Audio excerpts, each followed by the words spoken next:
have to be able to run the football and run the football well. And I thought all the guys that we put the ball in their hands did an outstanding job of running the ball.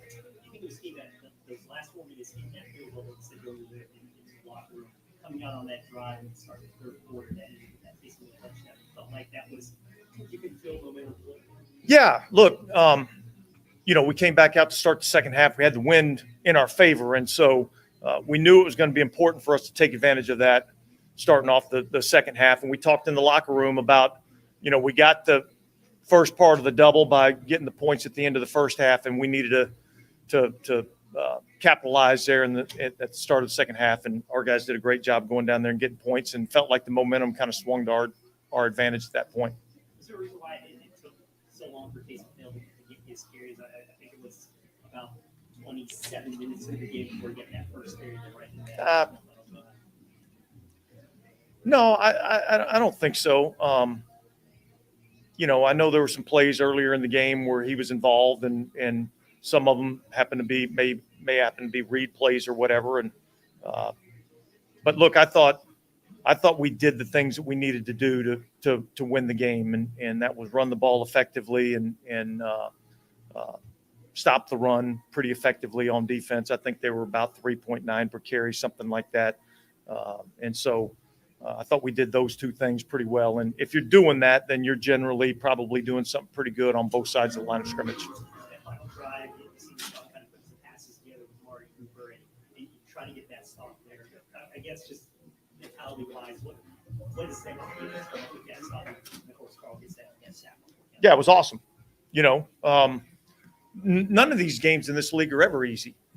And so that was a great job by our guys going out and stepping up and making the plays that they had to make to seal the victory. And so I thought that was awesome. That turnover, that interception you guys got, that deflection and sorts of it, just kind of run me through what you saw in that play and how big that interception was. Well, I know they were throwing an inside route. I couldn't tell exactly who it was that got their hands on it or how the ball got tipped up. I really just kind of saw it get going into Dan's hands, and then I thought he had a hell of a run back on that play too. So, again, taking advantage of the situation, taking advantage of the wind. Offense did a great job of, it's one thing to get the turnover. It's another thing to get the 7 points off of it. And so that was a huge play in the game and a big part of why we won the game. I know you touched on it, but the mentality becomes this is not an easy game for anyone to play, cold and there. To come out with a win, keep this season still alive for this team. What does it say about the guys that you have in that locker room? Fight, heart, grit. It's what they got. You know what I mean? And that's what the New Orleans Saints have been about. And so look, I know that the wins haven't come like we had hoped, but our guys have never quit fighting, and that's why I love coaching them. Anything for you guys? I don't know if I really want to answer anything from you guys since y'all didn't make it out here to the cold. Hang on just a second. I can't hear anything. Is there a volume on this thing?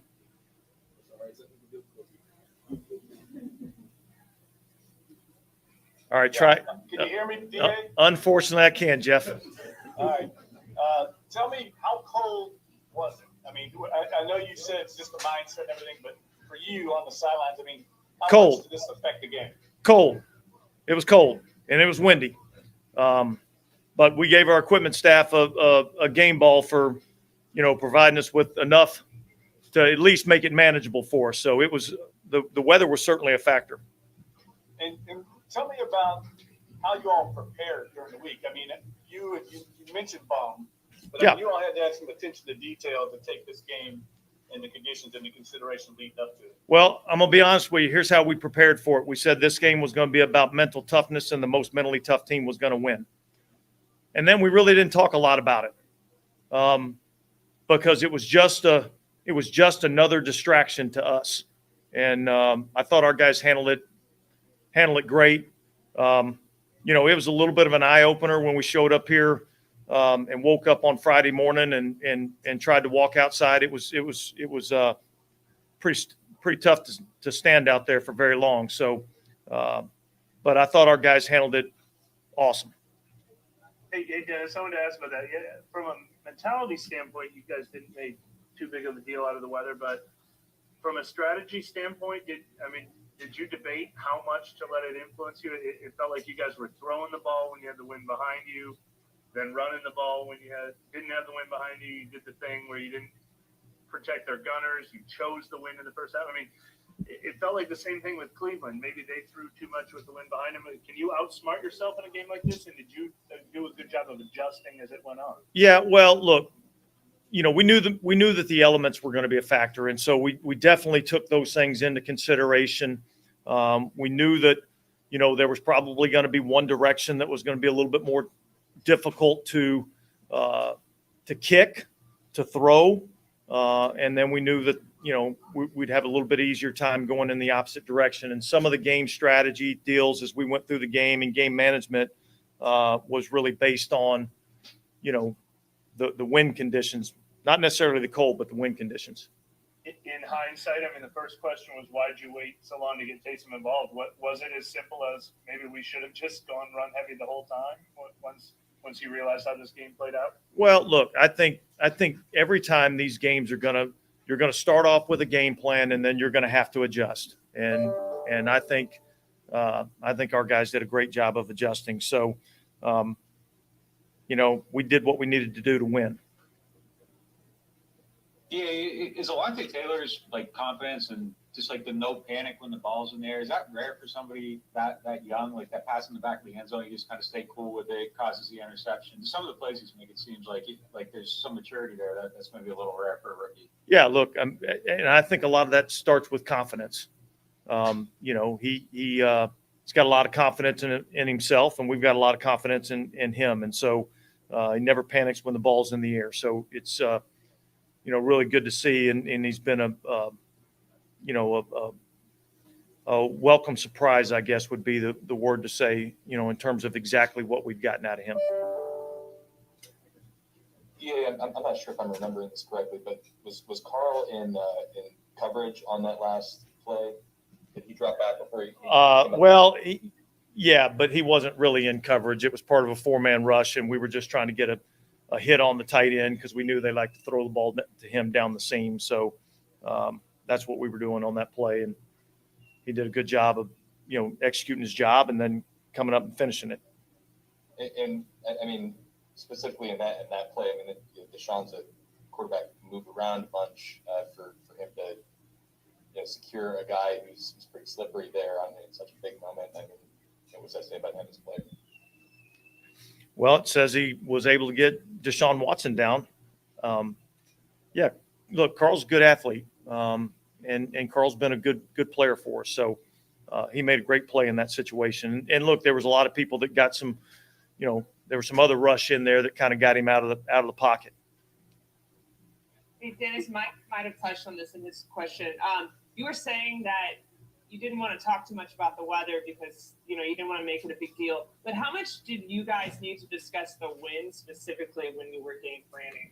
That kind of seems like a different thing altogether. Yeah, look, we kind of covered that a little bit, but that was the major factor in terms of the weather, was really the wind conditions. And honestly, we had no idea. I shouldn't say no idea, but you don't really know exactly what you're dealing with until you actually get into the stadium and see what the wind's going to be like. And, there was certainly one direction where we felt like it affected us more than the other. And you had said the other day that you felt like Marshawn was closer to playing than he's ever been. How late did that decision go, and kind of, I guess, what ultimately prevented him from being able to play? Yeah, look, he just wasn't ready to go yet. So we went with the guys that we had that were ready to go, and those guys went out there and performed. So it was awesome to see those guys play. Dennis, we've been talking about Alvin Kamara's production a lot lately. How impressed were you with his toughness? It seemed like a lot of yards after contact today, especially after he got banged up a little early. Yeah, he was outstanding today. He ran the ball exceptionally well, ran it tough, put his pads down, got behind his pads. Just hell of a game. I'm gonna let you guys talk to him. He's right here. All right.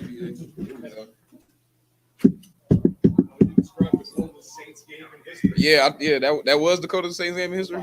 Oh yeah, okay, well that's some bullshit. didn't like being a part of that, but nah, I mean, you know, the elements is the elements. We knew it was gonna be cold. Still had to go out and do a job. Got it done. Was that a game plan? Pretty much knowing how the weather was going to be, how the wind was going to be, that it was going to be a run heavy type game. It was going to be you and Taysom. Yeah, I mean, you come into a game like that knowing what the conditions are going to be, and obviously, you know, we came in like, all right, we're going to run the ball, and when it permits, we're going to throw it. You know, it's just kind of like you use your common sense out there. It's not really like a big strategic thing where we talk about it all week. Like, it's just, hey, if the wind is in our favor, we're going to throw the ball. If not, shit, we're going to run it. You know what I'm saying? It's kind of like one of those things. How good does it just feel to get into the end zone and score? It was your first rushing touchdown, I think, since week 8. Yeah. You're set, right? It's cool. I mean, I'm really more happy about the win. It is what it is. You know, lower touchdown production this year for me, but you know, I think the main goal is just trying to get in the winning column. That's like my main focus. So we won. I'm good. When you talk about not overthinking it, just kind of playing common sense, was that part of the game plan for Taysom to get his touches later, or were you trying to get like? Yeah, I think I heard that question twice, and I think it's just it was kind of like the flow of the game. We had some calls that we wanted to call to get Taysom the ball, and we kind of got out of them a few times. I think just how the game was flowing. That's how it went. But you know, we ended up getting him the ball. He took advantage of his touches like he always does, and you know, anytime you can see him and get him going, I mean, that's something we take advantage of. So I think he did well. The touchdown you scored prior to that, it was a turnover by the defense. Mm-hmm. Damn. That had to be a critical play. Yeah. Just a turnover that you guys really haven't seen. Yeah. Shout out to Dan. I don't know who tipped it, but it fell in Dan's hands. He got a little return in. It looked like an offensive player, but you know that was big. You know, just getting a takeaway. You know, because I mean that kind of sparks us as an offense, and you know when the defense does that, it's up to us to handle our part. So I think we went down and got 7. So you know that's all you could ask for. I asked Dennis the same question about just the mentality of this team. It's not easy playing this weather. Yeah. This weather, it's not easy, and especially with the way the season has it turned out. Mm-hmm. You still have, you know, the summer COVID. It's kind of hard to play in this type of games. What does it say about that group to come out and be able to? Man, we're not looking at playoff chances, playoff hopes. We out here playing football. We got a job to do, and that's win every Sunday, regardless of the elements, regardless of circumstance, whatever it is. You know, who's hurt, who's up, who's down. We coming out and trying to get a win however we can. So that's kind of the flavor and the swag of this group. Like, shoot, we just trying to go out and find a way to win. We did that today, and we're gonna keep trying to do that for the rest of the season. And wherever we end up, that's where we end up. Now, I know for me, and I know for those guys in there, like the leaders and the captains, I know we're not looking at, oh, we got to make the playoffs. We're looking at, let's get this win, which we did today, and next week we're gonna try to get another win. And last week we're gonna try to get another win, and where the cards fall, they fall. Yep. Hey, Alvin, what about your mentality? I mean, I know we've been talking about the frustration of trying to get you loose the last time we talked to you. Looked like you were fighting for a lot of extra yards today. Were you fired up for a game that was about every yard mattered like this? I was really more fired up to get back to the heat on the sideline. But nah, man, we plan going in, we knew we were gonna run the ball, so I was definitely excited about that. Taysom was excited. The O-line was excited about that. I think we were able to get some good runs going, and you know, obviously helped us in the long run. You know, I think everybody, you know, I think is kind of not looking at the obvious. It keeps the clock moving, and you know, in a game like that, you know, you got to take advantage of those possessions. So you know, a takeaway is big.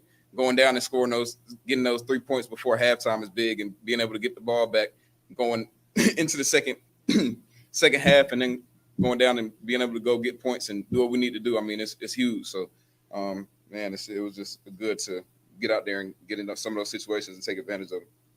And then obviously you had the really big pass play on, I think it was a 3rd and 4, 3rd and 3.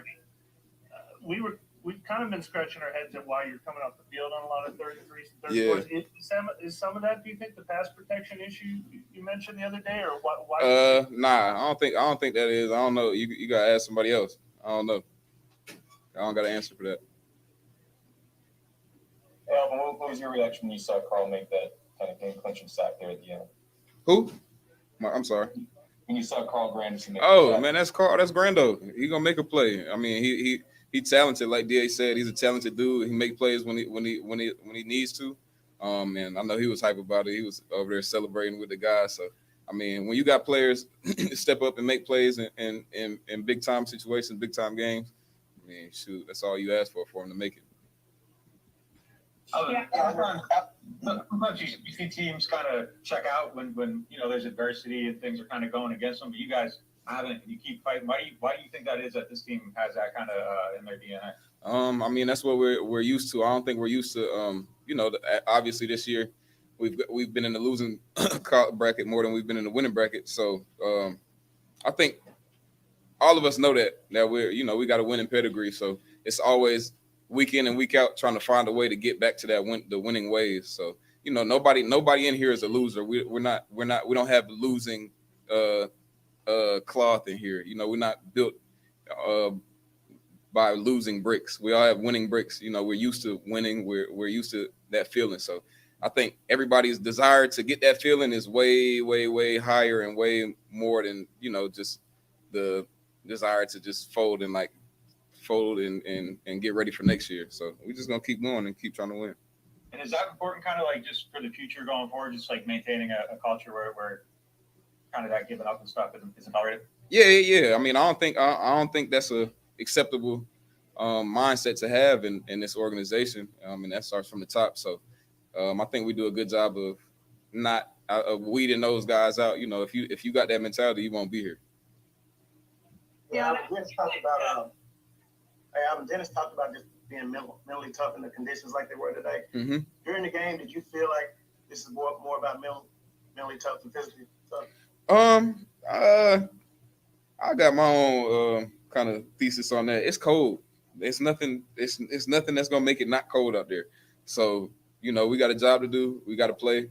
If I told you my mind overcame the cold out there, I'll be lying. It was cold the whole time. It was cold when I had the ball. It was cold on the sideline. It was cold when I was walking in the tunnel. It was cold when I was walking out the tunnel. We just had to find a way to win. It just kind of is what it is. Yeah, I mean, it seemed like early in the game there were some issues with the snap and passes being deflected off people's hands. I assume that has to be related to the weather. So can you kind of describe what it's like to try to catch the ball in these conditions? I don't know how many miles per hour the wind was, but that would be something that would affect the ball placement, snaps, everything. So, I think there's some plays we had some pitches and some other things in the game plan that, like I said earlier, common sense would tell you not to do that because the ball will be affected by the wind. So I think, like you said, there were some plays that the ball was affected, and obviously that's a weather thing. I was curious because people have said before it makes the ball feel as hard as a rock when it's like that. So I didn't know if that was the case at all today as well. I think it's just more so the wind kind of affecting the trajectory of the ball. Honestly, yeah. Hey, Alvin, DA said y'all gave a game ball to Bum. I'm just curious, how did he and his staff maybe help you guys? Bumming them was colder than us. But Bum, Corey, all those guys, Richie Rich, Ryan, all them dudes, man, they handle their business every week. They go above and beyond. Like for something as small as, man, I've changed the dang chin liner on my chin strap every 2 seconds. Like they're there at a drop of a dime, and it's just whenever we could take care of those guys, we try to. And DA just giving them a shout out, giving them a game ball. I mean, that means a lot, because I think those my guys, man. I let them do to death. They do a lot more work than we do. They come. When we landed, they had to come set up the locker room. You know what I'm saying? They get up in the morning and come and make sure everything's good. Conditions, field, helmets, equipment, everything. If we didn't have them, nothing would move. Literally nothing will move in this organization. So definitely shout out to Bum and them. They need more than a game ball. Did you wear anything special? Did it help? Anything? I got on a wetsuit. I don't know if y'all see it. It's a wetsuit. I had on the wetsuit sleeves. It was still cold, so I don't know how special it is. Hey, Alvin, we've seen a lot of snaps for Trevor Penning here over the course of the past couple of weeks. Had a couple of highlight moments today. Can you just tell us a little bit about what it's been like running behind him since he's gotten a little bit more involved? He's just a nasty baby. like he a nasty baby, dog. Like he I think, you know, the more experience. I mean, this is like what is this? His third game, I think, suiting up, or second. I don't know how many games it is, but yeah, third game. I mean, he's coming along. Nobody better than Streif to talk crap in his ear and tell him he's not good enough when he's not doing good enough, or to tell him, you know, he has more in the tank. But I think he's catching on to it, and he's welcoming he's embracing the suck. You know, there's some growing pains that come with going out there and playing, you know, and he's just catching on and you know, basically just finding his rhythm, finding his tempo. So definitely excited to see him progress. Alvin, I want to make sure I get it right. What did you say? Embracing what was embracing the suck. He's embracing like his process, like the suck. You know, like, you know, sometimes he might get beat, sometimes he might not have the right foot in or whatever, but you know, he's embracing it. I think it's never a time where you see him get too high or too low. He just want more. I thought that's what you said. I didn't want to let that one go and Yes, just indeed. chalk it up to me hearing it wrong. Yeah, appreciate y'all. Alvin, you have Taysom. We also have a concern for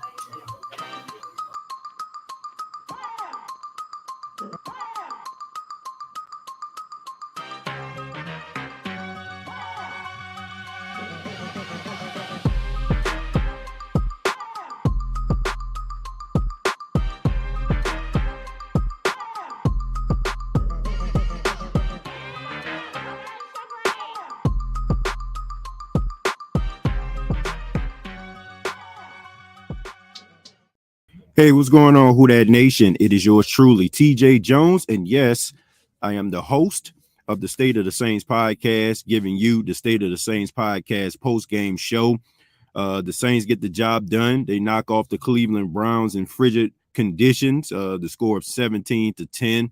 The New Orleans Saints ran the ball pretty well today. They made some adjustments in the second half, and they were able to come back when they were down. And, you know, it was a solid performance, solid performance by the New Orleans Saints, getting it done.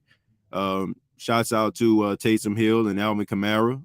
These two guys spearheaded this offense today. And in games like this, that's what you lean on. You lean on the running game. You know, I didn't expect for the New Orleans Saints to I didn't expect the New Orleans Saints to, throw the ball all over the place. I seen some people on social media saying, basically, oh, man, what they doing, they need to throw the football. If you think the Saints should have threw the football in 8-degree weather with 30 miles per hour winds, you don't need to talk football with me or anybody else or even say anything like that. I mean, you should be drug tested. The Saints did what needed to be done. And honestly, the Saints should be thanking their lucky stars that they played against Kevin Stefanski and the Cleveland Browns, who just didn't realize they had a really good running back on their side named Nick Chubb. Every time Nick Chubb ran the football, he got positive yards. He was running tough. The offensive line is really good. I just don't understand sometimes about these offensive-minded coaches who like to throw the ball all over the place. I just think that sometimes you just need to read the room. I just think you just need to read the room and just realize that it's just not a passing day. You're trying to throw the ball with Deshaun Watson into 30-degree weather. Like, honestly, anybody that was saying that the Saints need to throw the ball, they should have just looked at how Deshaun Watson was playing throwing the football. So it just didn't make any sense. So I really feel like the Cleveland Browns in some cases let the Saints off the hook. The first half, the Saints, I just don't realize. I just do not know why the New Orleans Saints didn't start this game using Taysom Hill. Like, quite frankly, I wouldn't even been mad if the Saints actually used Taysom Hill primarily as the quarterback in a game like this. I mean, he is basically tailor-made for a game of this magnitude. 3 yards in a cloud of dust. Every little mistake is magnified. This was the type of game where Taysom Hill would have played, because this is one of those old school classic games that a lot of you probably not even accustomed to. But, growing up, I've seen a few of these games where the running game reigned supreme and the ball wasn't in the air quite often. But at the end of the day, the Saints made the adjustments in the second half. They started to utilize Taysom Hill a little bit more. Don't know why that had to be an adjustment, but I digress. The New Orleans Saints, were successful today. I didn't expect for them to win this game. I ain't gonna lie to you. I thought between the nasty conditions combined with the fact that I just thought that the Cleveland Browns would have had a little bit of something. But look, this is the battle of attrition in the NFL, and it's also a mental game, you know. And if you're out there and you're talking about how cold it is, it's going to go into your psyche, and it might even affect the way that you're playing. And when you're running a football in that type of weather, I mean, your hands are cold, and when you're bumping up against one another, I don't know if you ever like had your hands like real cold or your ears and somebody like tap it or flick it or something like that. I mean, it feels like knives are like stabbing at you. So in a game like this, it's definitely a battle of toughness. Shouts out to Carl Granderson getting it done. Getting a sack on Deshaun Watson. The Saints kind of kept him in check. And quite honestly, I'm really shocked that we didn't see much running by Deshaun Watson in this game. But it just seemed like it was a bad game plan for the Cleveland Browns. You would think that they watched the Saints play against the Atlanta Falcons last week and watched Tyler Algier run all up and down the field. You would think they would have gave them a heavy dose of Nick Chubb and Kareem Hunt, but it didn't happen. So the Saints get their victory. DA, for the first time as a head coach, get back-to-back victories. The Saints get back-to-back victories for the first time since 2020. The Saints even had an interception by a guy who probably wouldn't even been playing if Justin Evans didn't leave the game. And Daniel Sorensen comes in and he gets the pick. I mean, Daniel Sorensen, a.k.a. Hardcore Holly.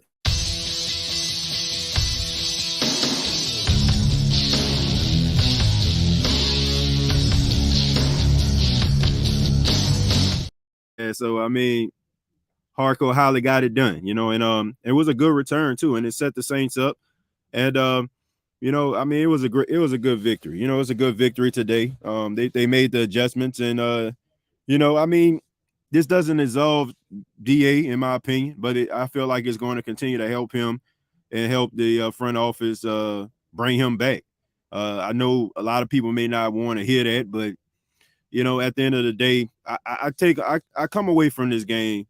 I know people be looking at these guys and talking about this guy sucked, this guy ain't good enough, but man, we are 16 weeks into the season. 16.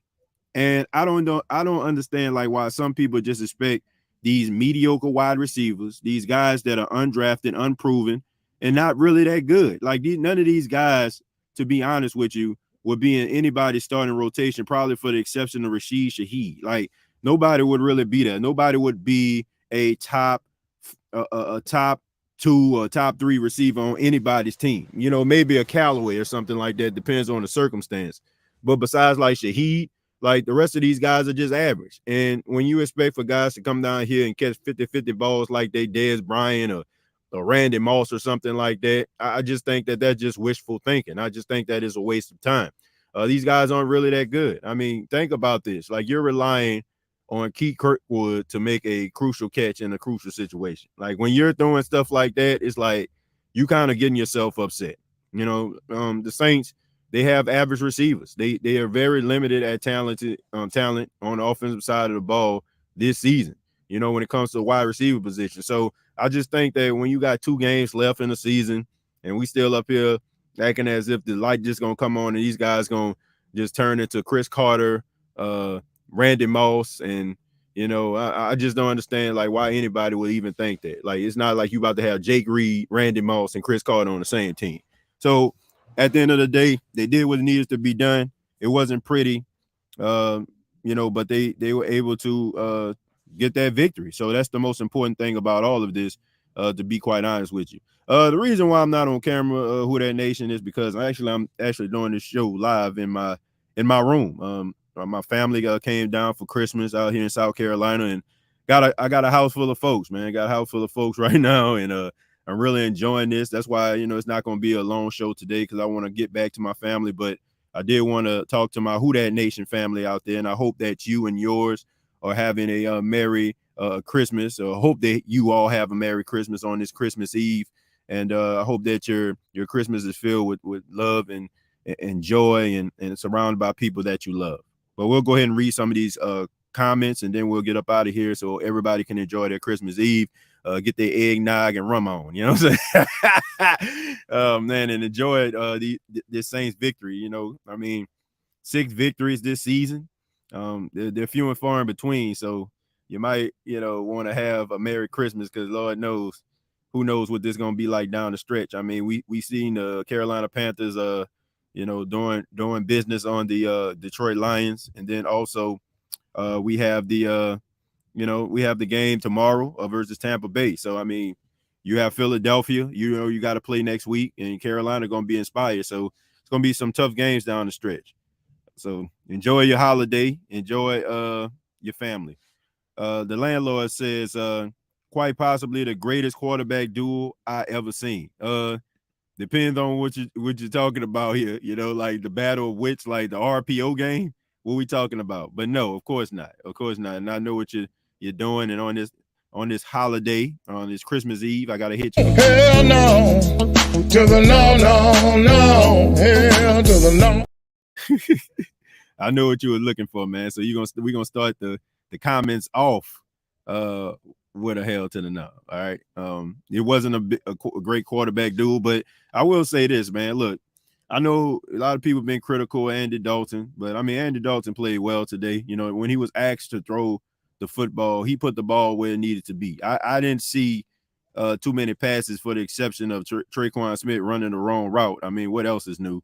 I didn't see too many bad passes by Andy Dalton. Yeah, there was some snap issues. I mean, but it's cold out there, man. I mean, you keeping your hands in your pocket, but at the same time, I mean, it was burning. You know what I'm saying? I'm pretty sure them hands were burning, But Cool Sports Poems, thank you very much for the 1999, says, what happened in Big Time of TJ? Even though he finally won 2 games in a row, I'm still mad that they saying that Dennis Allen is coming back next season. I think we need a new head coach, preferably Eric Bieniemy or Brian Flores.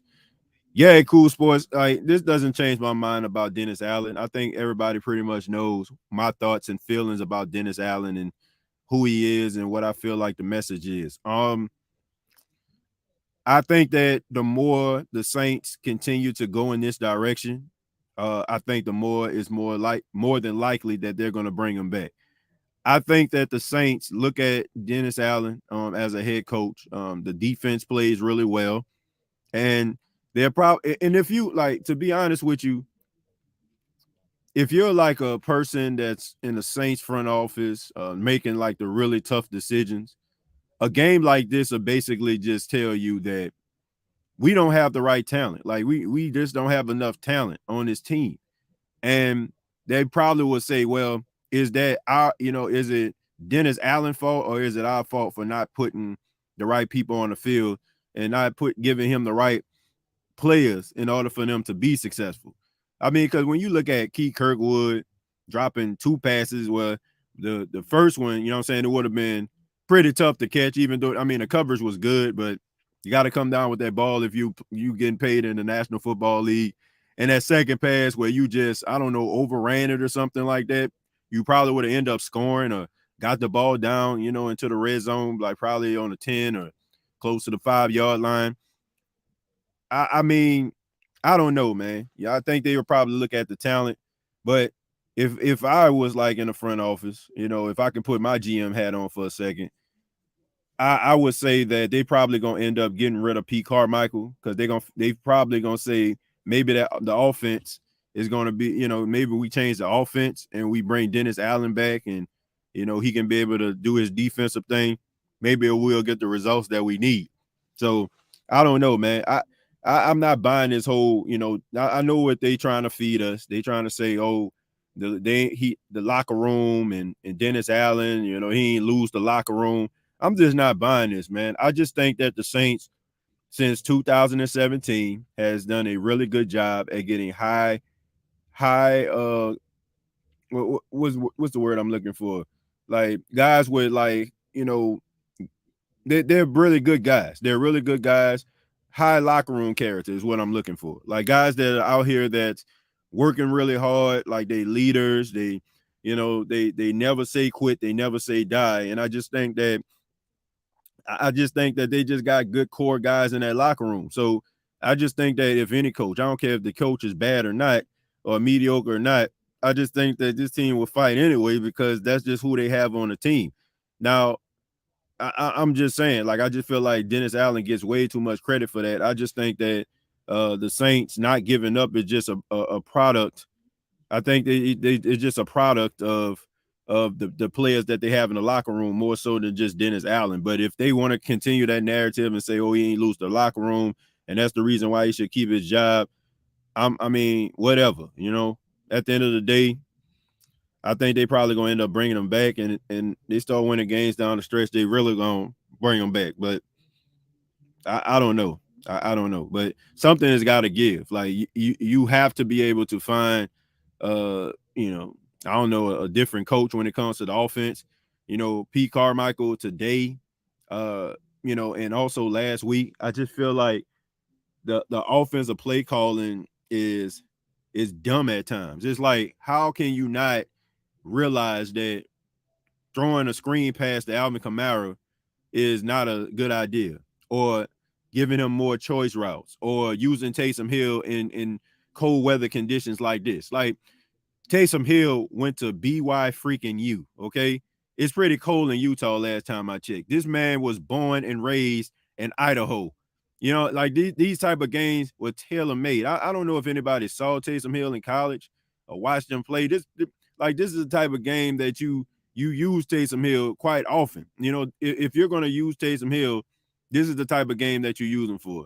Like, Taysom Hill, to me, could have played like in the 1960s. Like, you know, with the 3 yards in the cloud of dust, the Bart Starr, Vince Lombardi type stuff. Like, he's that type of football player. So I just don't understand it. Like, Pete Carmichael waits way too long to make things happen, to see things, right? Like, if a guy is making plays like Shaheed, like that, he had that jet sweep, right? And he went 40 yards, hit his head on the goalpost. Like, why are you not utilizing this guy when, you know, the first game he scores a touchdown, the second game Andy Dalton throws him a pass in Arizona? Like, that should tell you right there that this dude is pretty doggone good. We need to find ways to make it happen. I'll give you another example. Back in 2017, the New Orleans Saints had Mark Ingram, they had Alvin Kamara, and they had Adrian Peterson. And everybody was talking about how great Adrian Peterson was and how the Saints were going to use this 3 running back set. How was this going to work? But at the beginning of the season, you had Sean Payton that was trying to call plays for Adrian Peterson, trying to do things with Mark Ingram. And, you know, Alvin Kamara, as good as he was in preseason, he showed promise, he wasn't really being used. And somebody asked him about, you know, the running back position because, you know, the Saints kind of, you know, sputtered down the stretch.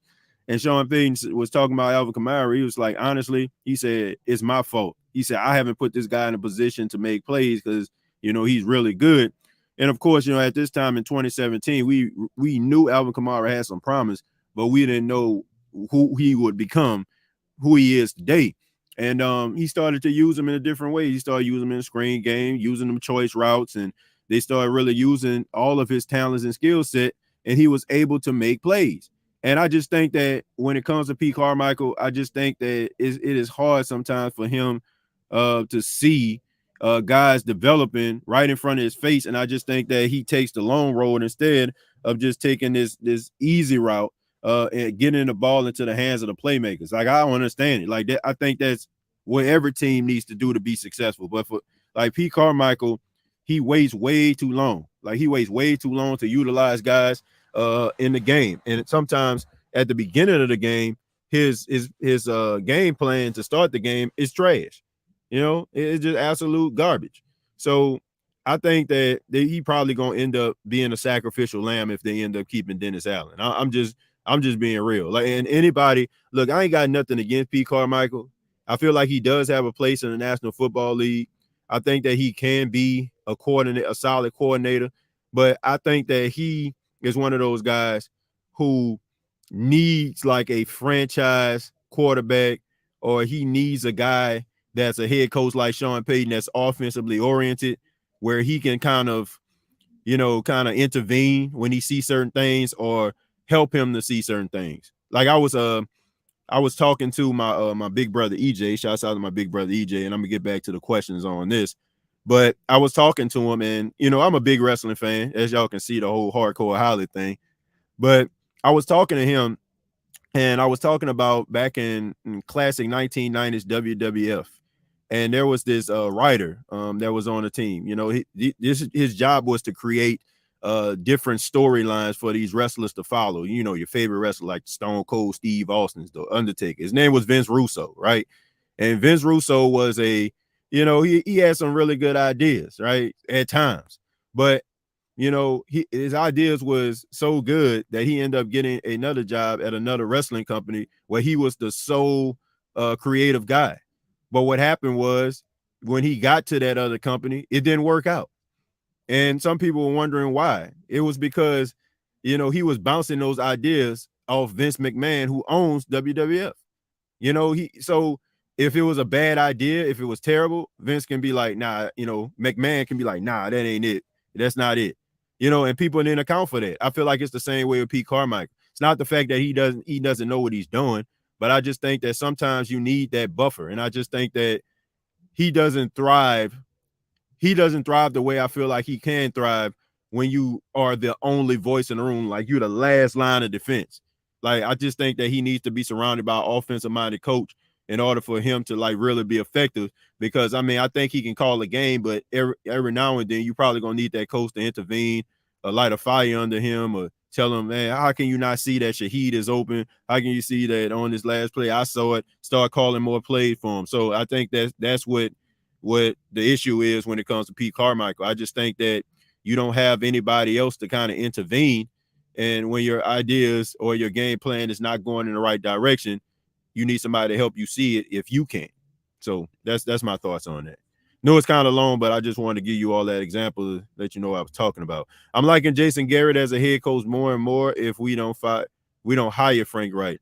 You know, I mean, when it comes to Jason Garrett, I wouldn't mind having him as an offensive coordinator. I don't know about a head coach.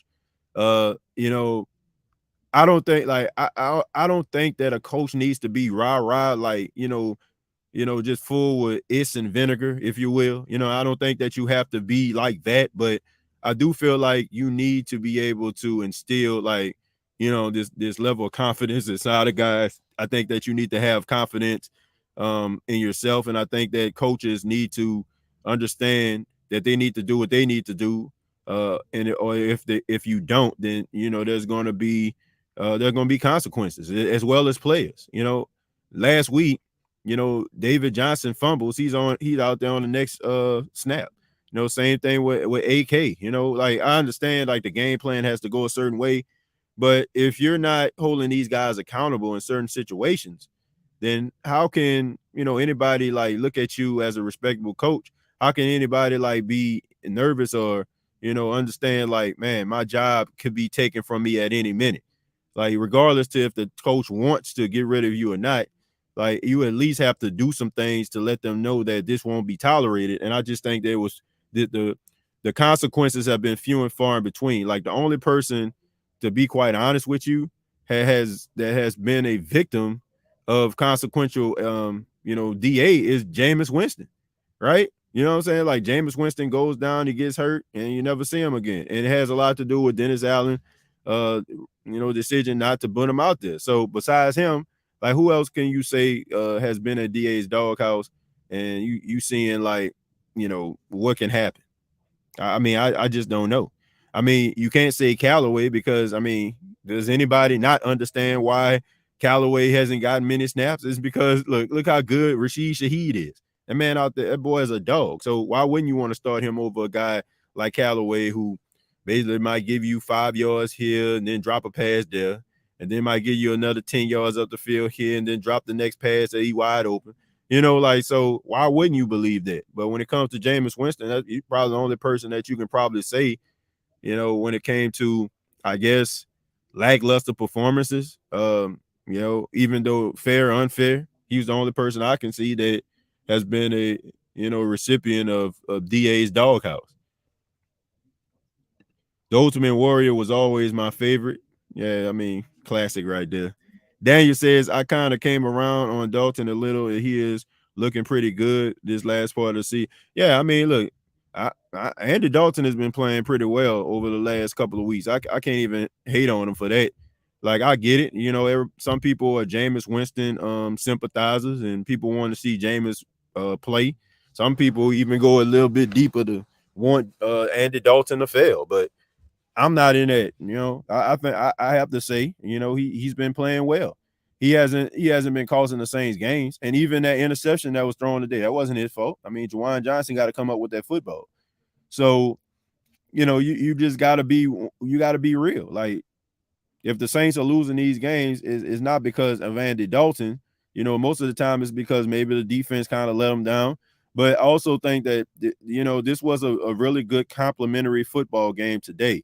There was a stat that came across the screen when I watched it. It was 2:42 Eastern Standard Time, and they had a graphic on the screens that said the offense of the Cleveland Browns hasn't had the ball since 2:02 p.m. Eastern Standard Time. So what they're saying is, you know, they held the ball, you know what I'm saying, like for almost 40 plus minutes, you know, and you know, it probably 42 minutes, you know what I'm saying, in real time. So that tells you everything you need to know. You know, like there was good complimentary football. Sometimes, like if your offense isn't doing anything, you know, the defense got to hurry up and get out there, and that's the more snaps they get, and they get burnt out. So the fact that the Saints were able to go on some of those long drives, even though those drives didn't result in touchdowns or field goals, it helped the defense. And by the time the defense came out there, you know, they was fresh and it was, you know, ready to tackle the guy, and or you know, ready to play coverage. So that's the way I look at it. You know, Saints told Jameis he wouldn't lose his job due to injury, which is why he stayed in versus Tampa with a broken back. Then they fleeced him. Well, you know, that wasn't right. That wasn't fair that they said that, you know, that they lied to him. But at the end of the day, some people would say, you know, it's a business and people are going to do everything they can to keep themselves afloat and keep the team afloat. And do I agree with the tactics? Absolutely not. I just feel like, you know, if you're going to do this thing, you need to have some integrity with it. But, you know, at the end of the day, you know, I just feel like, you know, when it came to Dennis Allen, I just think that he just liked Andy Dalton better than he liked Jameis Winston. I think that Jameis Winston was a Sean Payton guy. I think that the Saints took into account that Sean Payton was kind of like his whisperer or whatever like that. And maybe DA felt that he didn't have like the right personnel to kind of, you know, coach Jameis Winston out of some of the things that caused him to not be mentioned among some of the best quarterbacks in the league, which is the turnovers. So a lot of people just feel like, you know, Jameis Winston, as talented as he is, can be looked at as like a project. I mean, seriously, like, you know, he has all this talent and stuff like that, but some people just feel like he's a turnover machine. And if you don't have the right coach around him to help him see the field or hold him accountable to a certain extent, maybe, you know, you'll probably have him, you know, going wild. And maybe that's not something that DA feel like he was prepared for or his coaching staff was prepared for. But at the end of the day, I mean, they selected Andy Dalton. It started off a little bit rough. But, I mean, I have to say, man, Andy Dalton has been playing – he's been playing well as of late. LOL, I remember someone said we should pick up Huntley, shaking my head. Yeah, I mean, I still feel that way. I still feel that way. You know, I don't think anything is wrong with Tyler Huntley. You know, I don't. You know, I just think that sometimes guys in certain situations, you know, it can make them not, you know, look a certain way. And then when they go to another situation, it make them look even better. You know, I mean, if Tyler Huntley was to come to New Orleans, I would expect like some conditions, maybe having an offense that's catered to him, combined with some talent. I mean, honestly, let's keep it a buck. If we gonna rag on a guy, like let's keep it all the way 100. You know, besides Mark Andrews, who's on that team right now that can get them yards. What, Deshaun Jackson? You know, Deshaun Jackson, 36 years old. He's the same age as me. Like, who are you looking at? You know what I'm saying? Who is going to go out there and you know, and catch the ball? I mean, Rashad Bateman, he's on IR. So if we're going to talk about how great this guy is, I mean, are we going to try to laugh and try to beat on our chest or make it seem like it's the worst idea in the world? Let's put this thing into context. You know, if he was out here like performing like a straight up bum and he had, you know, some talented guys on his team at the wide receiver position, like he did last year when he had Hollywood Brown on one side, Rashad Bateman on the other side, you had Mark Andrews in the middle, like he was performing well. I remember, you know, some games he actually started in. So I just, I have no problem with anybody like saying, certain things, but I just hate when people just will take it any way they can. Like, let's put this thing into context. Like, if you're gonna talk about, oh, it's the worst idea in the world, like, let's put this thing into context. Like, when I even suggested at the beginning of the season, before the Saints even found Dennis Allen, made him the head coach, when I said that Doug Peterson needs to be the head coach of the New Orleans Saints, people were like, look what he did in Philly. I'm like, yeah, he gave him a Super Bowl. But people didn't like that. Oh, look how he left. Okay, that's people allowing the narrative to run with it. But if we want to talk about a guy, bash him, let's put this joint into context and then we can have a conversation. But don't just, put this in front of my face when you know for a fact that they ain't got nobody really to throw the football to. Like, even when the Saints played the Baltimore Ravens with Lamar Jackson, please tell me who they was throwing the ball to. They ain't throw it to nobody. Like, Lamar Jackson just basically ran all over the field.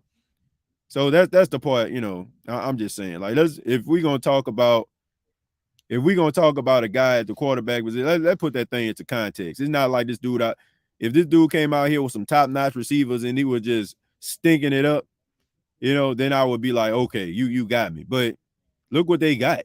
Like, they wide receiver group probably worse than the Saints, if you want to keep it a buck.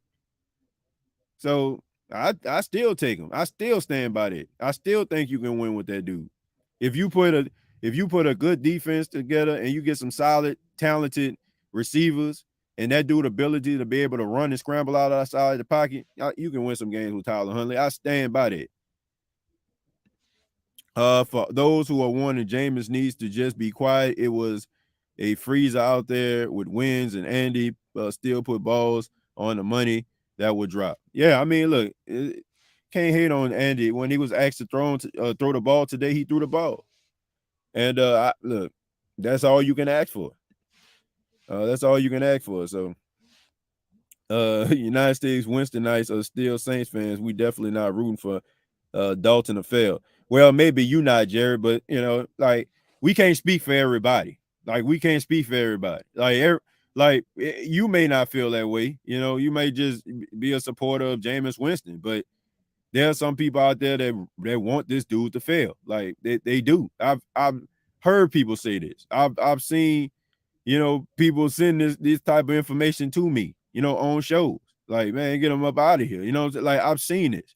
They're taking it any way they can get. But yeah, that's not the way to go, because at the end of the day, you still want the quarterback position to be able to win some games. Why in the sign a man and did not use him when he's healthy? I don't know. That's a good question. All right, I'm gonna take a few more and then we're gonna go ahead and get up out of here, folks. And I'll have I'll try to have a Christmas edition of the State of Saints podcast tomorrow. If people, I'll tell you what, if you would like to see a Christmas edition of the State of the Saints podcast on tomorrow, go ahead and put like yes in there if you're into that. All right. If not, then we'll probably just take a day off and reconvene on a Monday. Let's see. Sorensen do look like hardcore Holly. Ravens don't have no help. Now he not Lamar. Let's see. We just have younger viewers and elderly viewers, so TJ is strict about the profanity. Yeah, man, I don't roll like that. Man. We try to keep it as family friendly as possible here. We'll let a hell damn go every now and then, but we try to keep it clean here. We try to keep it clean. We try to keep it a safe space and a friendly space for anybody that can come in. Yeah, Kevin says understandable. Yeah, I mean, look, Kevin, I'm not saying if I say something, man, like call me out. I don't care about that. Like, I really don't. But I just, I just want things to be into context. That's all. Like, if he's playing bad, I mean, I can understand it, because we have to understand, Kevin, that everybody is not going to be an elite quarterback, but a solid quarterback still can win you games and get you to the Super Bowl. I just think that sometimes we become enamored with, with the Burrows, with the Mahomes, even with the Bradys. You know what I'm saying? Like, we get enamored with them because of their ability to be able to erase comebacks erase deficits and be able to win, because of them more consistently than not. But there's still a place for guys to be solid enough for your team to be successful. Like if you put things around them in order for them to be successful. I mean, look at Dak Prescott. Dak Prescott is not an elite quarterback, but the Cowboys are winning. Like they got a good defense, they got a running game, and they winning. Right? You know what I'm saying? Like same way with the 49ers. Like Jimmy Garoppolo ain't an elite quarterback. Never was. But you put a running game and a good defense around him, you can win. And just ask him to make some plays every now and then. And then there's a few games where, the Saints will probably win because of a Huntley will, catch fire or something like that. But if you put the right pieces around a guy, I think that, he can be successful. He can spin it now. I don't know. If you don't believe me, man, go back and watch him at Utah. And also go back and watch him against the Green Bay Packers. I want to say last year, when Lamar Jackson was out. The dude is talented, man. But I don't want this. I just don't want that stigma on him. I mean, they got some bad wide receivers out there right now, man. They're not very good. So I want to make that very, very clear. TJ, what does a realistic contract look like for Juwan to stay with us? I would have to look at the market when it comes to tight ends and see how it increased or where it's at. But I think you need to sign him to like a 3-year extension. I would. He's a young guy, and I think that you can do some things with him. Like you can do some things, and I think that it should be like a 3-year deal. The Chemo said 3 years. Yeah, I agree with that. Merry Christmas, TJ. My mom is a good warrior and backbone. From pancreatic cancer ever since she got surgery in the past 8 months. She's cancer free and she's a healthy woman in the world. She's doing great and a blessing. Hey man, that's a Christmas gift in itself. That is a Christmas gift in itself, man. Like I know we talk about Saints victories, but anytime that your family can get a good report of health, it's such a blessing, man. And shouts out to your mom. Just shows you her resilience. It shows you her toughness. Tougher than any offensive, defensive player on the field, for her to battle that and be able to bounce back and be cancer free. That is a gift in itself. So shouts out to your mom, shouts out to your family, man. And I'm pretty sure the power of prayer, played a huge role in that as well. So shouts out to you, man. I'm glad your family is doing great. Shouts out to my mom. I don't know if she's downstairs. I don't know if they're still at the stove. And she probably with my wife right now. They probably still at the store somewhere. Shouts out to them. But shouts out to my mom, man. They came down. I'm excited. Everybody's here. House full of folk. But I love them, man. It's great to have family here, man. We had karaoke night last night. I barbecue, made some ribs, and having a good time, man. So shouts out to my mom. Titans lost the playoff spot to the Jags. Wow. Jags been hot as of late. I don't know if people been paying attention. Debo is a really good corner. Y'all weren't saying that when he was balling last year, catching one-handed picks. It's okay for a player to have a slump. And look, I feel like this, man. I think people just kind of rush to judgment, especially at the cornerback position. Like it's such a feast of famine position. Like 1 minute, everybody's saying your praises, talking about how great you are, and then the next minute, oh, he a bum. Get him up out of here. First off, I don't know what look, that Vegas must have called. Y'all ever seen that Buffalo Wild Wings commercial when everybody was watching the game at Buffalo Wild Wings and nobody wanted to go home? So the guy at Buffalo Wild Wings called the referees and they threw a flag to extend the game. That's kind of how I felt. Like that was a Vegas flag. Like that was not pass interference. And they shouldn't even call that. So if anybody just saying, oh man, look at Paulson and Debo, like, man, that shouldn't have been a flag in the first place. So if you want to blame the guy, fine. But all I'm saying is that was not pass interference. And if it was, it was such a ticky-tack call. So if you want to bash Paulson and Debo for the up and down play, okay, fine. If you want to talk about, oh, he wasn't what we thought he was going to be this season, fair enough. But to just sit up here and just talk about the dude and talk about eat trash and slaw and just because of that, like I don't know, man. Like that was some nonsense. That was some nonsense. That was some straight up 100% nonsense. I appreciate your show. However, your sentiments for Andy Dalton today is the reason the Saints are bringing Dennis Allen back. I'm pretty sure the organization got people listening to all these different shows. Well, look, I don't know. I don't know why or what, you know what I'm saying, you're getting from that, but let me clarify, okay? What I'm talking about is the last couple games, okay? And that's not saying that's ground for him to be the starting quarterback of the New Orleans Saints going forward. I'm just saying is based on what I saw. So what am I supposed to do though? You know, am I supposed to do you a disservice by telling you or not mentioning that this dude has been playing solid because, oh, you know, the Saints organization might hear this show? Like, no, I mean, we just got to call a spade a spade. As much as we advocate for a guy who's on the sidelines and not a starter and he start making plays that we want them to play, as much as we'll try to advocate for a decision on the field that involves a third or fourth down, I got to keep the same energy, man. And you have to keep the same energy. Like, I don't like that out of sight, out of mind thing, or, you know, don't, you know, see nothing, say nothing type mentality. Like, the dude been playing well. I mean, you know, I ain't saying that he been elite or all out or the second coming of Joe Burrow or something. But, you know, if we're talking about putting the ball where it needs to be, putting the ball in the hands of the guys in order for them to extend drives, you got to give him his respect. And, you know, look, do I think the Saints can find something better than a Dalton? Absolutely. But when you're asking a guy to facilitate the ball and be able to, like, you know, keep within a game plan, he doing it. Now, is it resorting to wins on a consistent basis? Absolutely not. But I can't just sit up here and just kick a man and make something that's not there. I don't feel like that's fair. You know, I mean, that's just the way I operate. That's just the way that I operate here, man.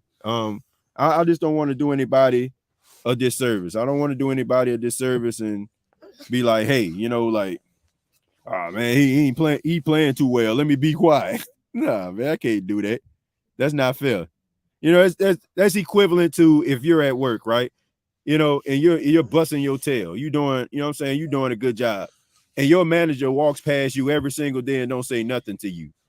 Like, you up here putting your best foot forward, and then all of a sudden, like, your manager walk past you like you ain't did nothing. I don't care what you say. You're going to feel some type of way about that. Like, you want your props when you feel like you're doing what you need to do. So I'm going to give that man his props. I'm not saying that he the future of the New Orleans Saints. I just said that he did what he needed to do. And we just got to keep it for what it is. TJ, would you take a chance on Russell Wilson and who was fluting today? Well, look, would I take a chance on Russell Wilson? At this point, no, King Arthur. Look, I'm not trying to be the Denver Broncos where I'm trying to dig in the crates and trying to find a guy to try to muster up the last bit of talent that they have, or like trying to be the Indianapolis Colts when I'm trying to wheel out Phillip Rivers in the twilight of his career and a Matt Ryan who is clearly washed. I'm not trying to be like that. Like, I feel like, look, nobody wants to rebuild. Nobody wants to say the word rebuild, but you might have to do what you need to do in order for this team to have sustainable success for the future. If you're not doing that, you're probably going to end up like not making the playoffs consistently. Keep on trying to find guys who still got a little bit of talent left. I'm not about that, man. I think that the Saints are going down that road right now, and I just feel like we use this term kicking the can down the road. Well, you kicking the can down the road if you're not trying to diligently find your future franchise quarterback, because that is how, you know, you're going to be able to sustain success. So I'm not saying I don't know what Russell Wilson will be able to do. I mean, based on what I've seen with Denver Broncos, not much. But I just feel like you just need to go younger and find your franchise quarterback, right? Rather is like a Hendon Hooker or something like that you can probably get in the draft, or maybe, you know, somebody else that you can get in free agency. But you need to find that guy that can lead your team to the future. And as far as who was fluting today, you know, the person I feel like was fluting today to me was Tyrann Mathieu. Tyrann Mathieu had 11 tackles in the game. He had a pass deflection. It was a crucial stop that he had. Njoku, who was a really good tight end. could have easily caught that pass, but Tyrann Mathieu got the hit. It was a couple of tackles I seen him in the backfield. Also, you got to give props to Taysom Hill too. I mean, Taysom Hill fought for some yards, especially on that goal line. And he also, sustained some drives. So those are the two guys to me that stood out. Carl Granderson gets honorable mention because I don't think you'll win a game without him getting that sack. So those are some guys that I feel like they were fluting in the game and did a really good job. Before we get up out of here, let me go ahead and read these stats. Thank you all once again for being here. I ask that you hit the like button if you enjoy the State of the Saints podcast. Andy Dalton was 8 of 15, 92 yards, no touchdowns, 1 interception. He wasn't sacked. Alvin Kamara, 20 carries for 76 yards and a touchdown. Somebody I think asked me was the way they playing Alvin Kamara sustainable. Probably not, but I don't look at this as being a reoccurring thing. I think that this probably going to end up being like a season where, this is kind of like the way they're going to be doing. But at the next season, if they have Alvin Kamara, I feel like they're going to kind of change it up. He'll probably go back to the way that he normally ran the football and also like kept the ball out the backfield. I think they're going to put a lot more emphasis on that. Taysom Hill, 9 carries for 56 yards. Both guys had a touchdown. David Johnson, 7 carries for 16 yards, didn't fumble the football, came in the game in little spurts and, moved the pile a little bit. Adam Prentice, who got the Saints off the goal, out of the end zone a couple of times, 2 carries, 5 yards. And you got Rashid Shaheed, 4 catches, 41 yards, had a couple catches, that he got that yak. That's something I feel like that's something that I feel like Chris Olave does not have and he needs to work on. Like he doesn't get those yards after the catch like, Rashid Shaheed does. When Rashid Shaheed gets the ball, he normally like kind of, like I'll run somebody for a touchdown. He'll probably get some extra yards. So that's what you want to see in your receiver. Alvin Kamara, 2 catches for 34 yards. He had that long 29-yard run. That was good. That was like, man, that was like some 2019 type stuff of Alvin Kamara right there. And also you have Andy Dalton. They had like 2 they had 2 snap issues at the beginning of the game. All right, but he recovered both. Tyrann Mathieu once again had 11 tackles in this game. Cam Jordan was 7. Caden Ellis was 7, who had a really good game in my opinion. Daniel Sorensen, who came in, had a 1 pass deflection, an interception. He had 7 tackles. Carl Granderson had a sack and 6 tackles. Alontae Taylor was 6. Demario Davis with 5. Chase Hansen, who got some playing time due to Pete Warner being out, he had 4. David Onyemata had a bounce back game, really solid game by him. He had 4 tackles and a half of a sack. Bradley Roby should have had at least 2 interceptions in this game, but he had 3 tackles. Shy Tuttle made some plays. He had 3. Justin Evans, Kentavious Street, they all had 3. PJ Williams, Ty Summers, Paulson Adebo had 2 tackles. Malcolm Roach had 1. Andy Dalton had a tackle. So I guess that must have came on an interception. So shouts out to Andy Dalton not giving up. Eric McCoy, I guess he had a tackle too. I don't know what's going on with that. And Andrew Dowell, who was on special teams, had a tackle. So my final thoughts are very, very simple, folks. I mean, a win is a win. Didn't expect for the Saints to win this game today. I ain't gonna lie to you, but it's good to see that the running game was there. It's good to see that the Saints were able to make the adjustments at halftime. It looked like classic New Orleans Saints. They kind of struggle in the first half, and then the second half they make adjustments, come back out, get the win. That's the way that you want to do it, man. You're gonna be out there playing in minus 15 degree weather. It's 8 degrees, but it felt like minus 15. If you're going to be out there like that, you might as well just come away with a win. All right. You're away from your family, and that turkey and, that roast beast is going to taste much better that you got a victory and you don't have to sit up there and be, all upset that you got, you didn't get a win. Now the Saints have to focus on the next game. They play the best team in the NFC, which is the Philadelphia Eagles. So, right now, the Saints still alive in the playoff picture. A lot of things can change. They need a lot of help, but, they got that victory today. So I think a lot of people are excited about that, regardless to how we feel about the team. At the end of the day, it's good to see some guys like stepping up and making plays like Alontae Taylor and, seeing Alvin Kamara back in the end zone. It's been too long It's good to see those guys out there making plays and knowing that you can rely and trust on some of those guys and being those guys that they've been for the last few years that make us say who that in a major way. I want to thank Leroy for the $5. Says Winston is under contract for next year. Nobody is talking about it, but he theoretically could be back next year, maybe. Yeah, I mean, he could be, but I think that Jameis wants to be a starting quarterback. And if the Saints aren't going to give it to him, I think he might find himself going to greener pastures. And if Dennis Allen comes back, he probably definitely won't come back, because you have to wonder to yourself, you know, how short is that leash? You know, like, you know, if he comes in, he plays, and maybe, you know, he doing what he feel like needs to be done, he's probably going to get yanked quick. So I don't know if Jameis wants to do that. I think Jameis believes that he's a starting quarterback. I also believe that he thinks that, you know, he's, you know, if you put the right piece around him, he can bring a team to the promised land. And I think that he deserves that chance. And if the Saints don't give it to him fairly, I think that he needs to go to another team where they will give him an opportunity. But I want to say thank you all for checking out the State of the Saints podcast. Once again, hit that like button. Previous episodes available on Apple Podcasts, Spotify, iHeartRadio, and Anchor FM. Follow the State of the Saints podcast on Facebook, facebook.com, search the State of the Saints podcast. And you can follow me on Twitter at TJAY Jones8.